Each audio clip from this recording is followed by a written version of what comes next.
నువ్వులు నల్ల నువ్వుల తెల్ల నువ్వుల అనకుండా రెండిట్లో ఏది దొరికినా దోరగా వేయించి పౌడర్ చేయండి. పౌడర్ చేసి కూర వండేటప్పుడు 2 స్పూన్లు 3 స్పూన్లు పొడేయండి. నూనె టేస్ట్ వస్తుంది, దానిలో పుష్కలంగా కాల్షియం ఉంటుంది, అద్భుతమైనటువంటి హెల్త్ వస్తుంది, టేస్ట్ వస్తుంది.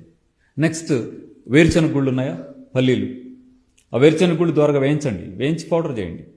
కూర వండేటప్పుడు మీ అవసరాన్ని బట్టి టేస్ట్ని బట్టి వేయండి. దానిలో మినపగుళ్ళు, మినపప్పు వేయించండి, పౌడర్ చేయండి. పచ్చెనగపప్పు, మంచి శనగపప్పు అంటాంగా, అది వేయించండి, పౌడర్ చేయండి. పౌడర్ చేసి కూర వండేటప్పుడు 1 స్పూను 2 స్పూన్లు ఆ టేస్ట్ అవసరాన్ని మీద ఆధారపడి వేయండి. ఎంత అద్భుతమైన టేస్ట్ వస్తుందండి కూర. ఉప్పు వేయాలి, కూర నూనె వేయాలి, కారం వేయాలి, మసాలా వేయాలి కాదు,